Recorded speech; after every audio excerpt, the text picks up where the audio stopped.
Coach, I got to be honest. I was up at Dad's house on Saturday. He was talking to you about being on the show, and I was gathering my belongings, and I accidentally picked up an envelope of Dad's, and I didn't realize until I got home that had $250 cash in it.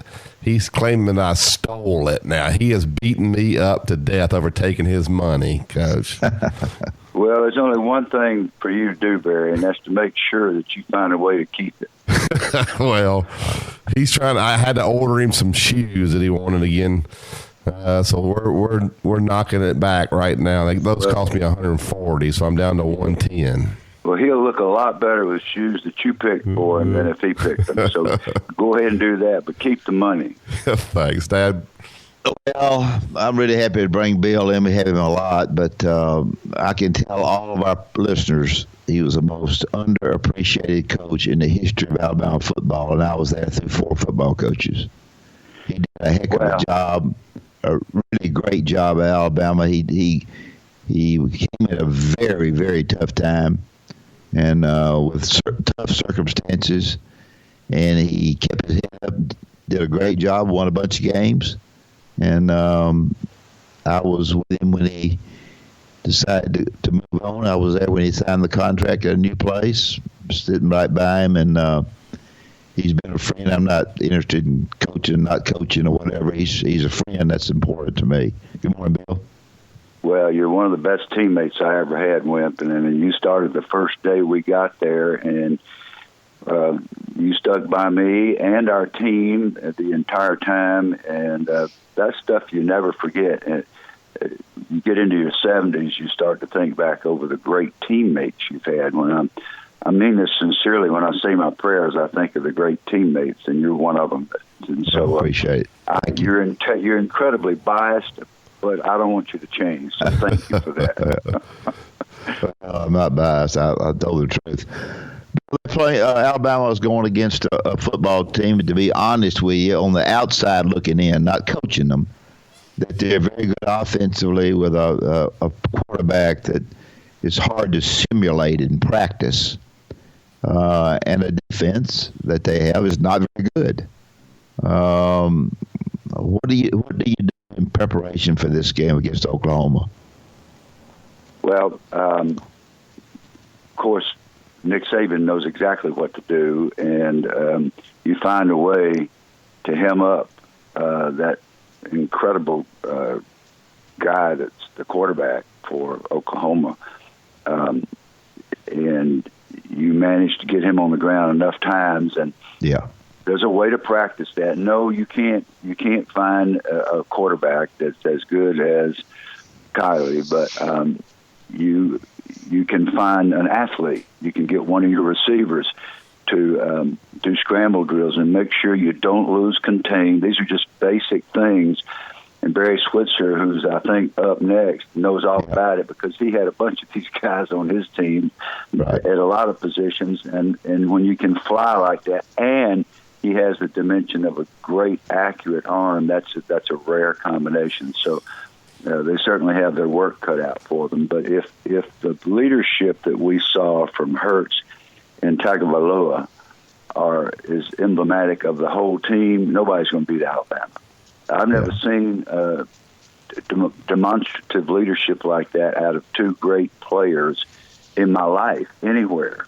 Those 2 young quarterbacks showed us what leadership is and how to treat each other and their team, and then how to go out and produce in the clutch. And they both had their turns. You couldn't write a story like that. Hollywood would laugh at you and say it's impossible. But if Alabama's leadership through and through on this team is as good as that is emblematic, then nobody's going to beat them. They'll do whatever they have to do. Yeah, Coach, as you talk about Murray, I think you have to do, you're right, drills. But when you get in the game, they'll probably realize, boy, that guy was a little bit faster, a little bit slipperier than I thought. I guess in this game, maybe your fundamentals have to take over, because sometimes a kid like that, when he drops back, it's almost like playing against Manziel. He doesn't know what he's going to do. Those are, to me, would be the most difficult guys to defend, that have great feet like that can get out of the pocket and run. How do you prepare for a guy like that maybe he doesn't know what he's going to do before he takes a snap? Well, this is going to sound like a smart aleck answer, but it's not. It's not the way I'm intending it.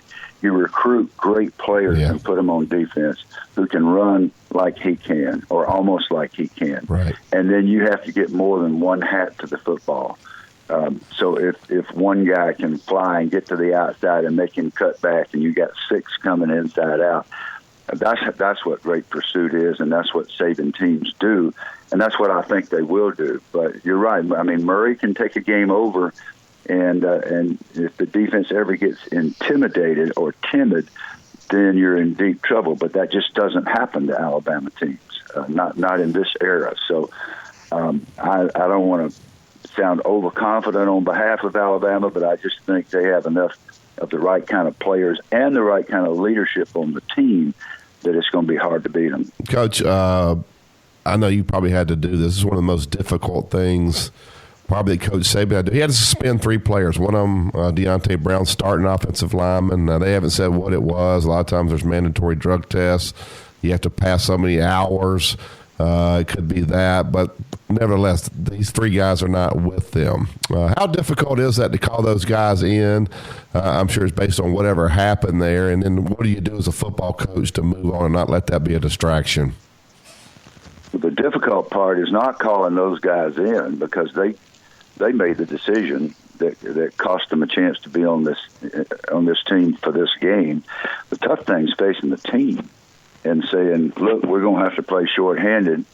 All of us are going to have to suck it up and dig a little deeper because we're losing 3 of our best players. But there's not a single team that hasn't been through things like this. And when it happens, if you have the right kind of chemistry, and I think Alabama does, what happens is everybody else digs a little deeper and they find a way to get the job done without the guys. And hopefully the ones that made the mistake learned a big lesson, and so does everybody else. That's what you hope for. You know, Coach, so much happens behind the scenes with coaches and players. It may be the head coach, it may be the position coach. But, you know, it is an unbelievable story to see these quarterbacks do what they've done. I have a feeling that Nick Saban, way back there when it started, had some long talks with Jalen Hurts' dad because he's a coach. And I'm not sure that people give appreciation to the coaching staffs, I think, and maybe to the whatever for the abilities that they have been able to behind the scenes keep everything as calm as they can. Now, you got to give the kids credit, but you've also got to give the position coaches and the head coach some credit as well. Well, listen to Jalen Hurts tell his story. He goes back to his room. This is according to him now.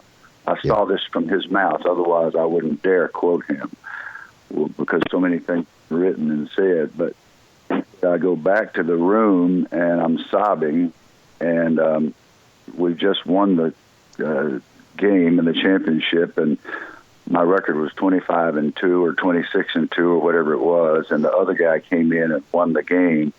And what do we do now? And his father said, we fight. And that's great leadership from the dad. And obviously, I don't know Coach Hurts, but he's obviously a great coach too. And that's what you do. You fight back. And his way of fighting back was to stay and make sure he improved in practice. And yes, great job by the coaching staff, because what Nick and his staff did is they found ways for Hurts to improve himself during the season. So when it was his turn in the crunch, what did he do? He delivered, not just on talent, but because I'm working for it. He'd been fighting back for an entire year. It's like you say, it's an unbelievable story, and it's going to last forever. And our nation's leaders could learn a lot from these two. We're talking with Coach Bill Curry. Coach, the other semifinal game, Clemson and Notre Dame. I don't know that people around here maybe appreciate. I coached at the University of South Carolina. I've seen Clemson football, and it's been really, really good. But for Dabo to get it to this level and then to keep it there, I think they've been there now 4 times in the Final Four. Just talk about maybe the job that he's done and how difficult is that to do at Clemson to keep it at such a high level year after year. Well, I would have said it was impossible. And if you'd asked me this 10 years ago, Dabo was the interim coach, and he was a walk-on player for us, and a really good one.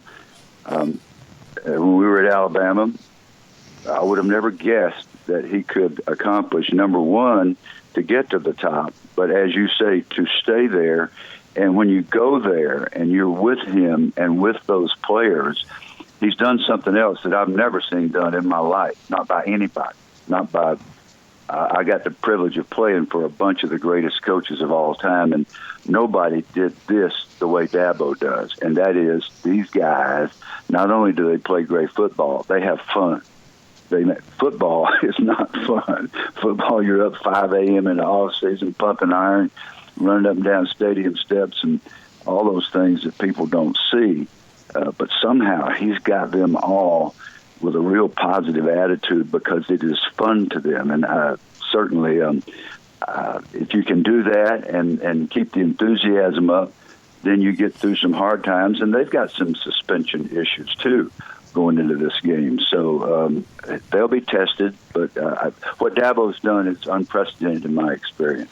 Yeah, we had Woody McCorvey on last week. He told a story about – I asked him about Dabo and his staff and about him getting on his staff, about getting out and watching their kids play Little League or whatever it is. And he told a story that Dabo gets private planes, and if they got coaches, if their kids playing a high school football game, he wants them to go to the game, and then they take the private plane to wherever they're playing that night. And Dad and I talked about, man, you talk about being able to retain a staff.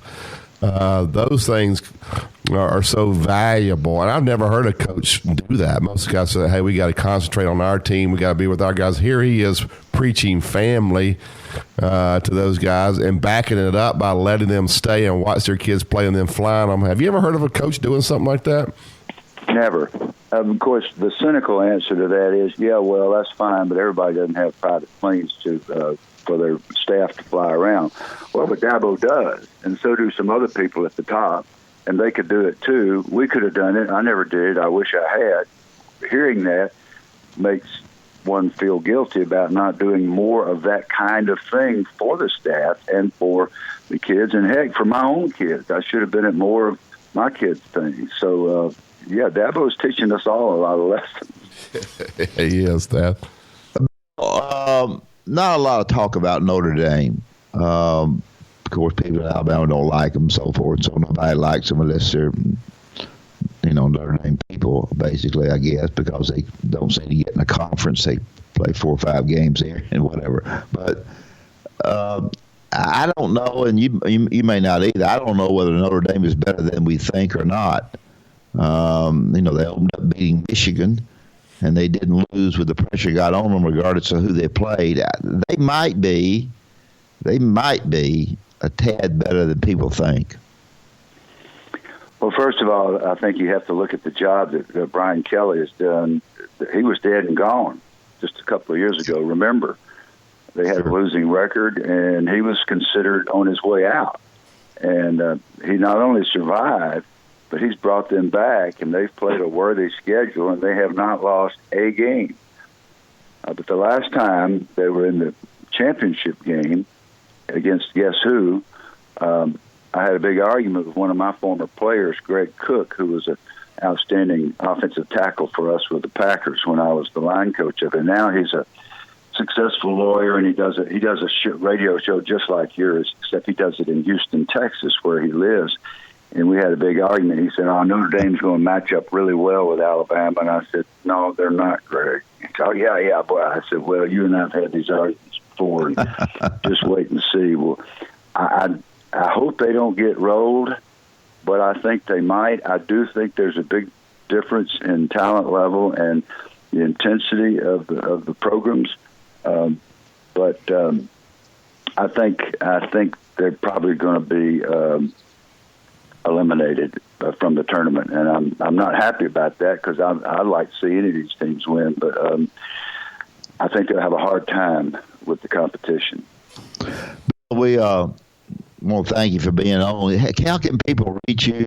If speaking engagements or anything, is there any way to get a hold of you? Yeah, you can just go to my website, which is www.billcurry.net. and there's a way to get a hold of us there. So I'm happy to speak with anybody that needs me to do something. And as always, I deeply appreciate you and Barry having me on, and send love to everybody, and Merry Christmas to everybody in Alabama. So, Coach, just keep the 250. Just keep the 250. You think he's got enough money? Whatever you do, keep it. I mean, he's got a lot more. He's got a lot more money than he wants you to know. Yeah, that's what. Tell Carolyn I said Merry Annette. I said Merry Christmas. Thank you. You do that with Annette too. Much love. Thanks, Coach. Bye-bye. Thank you.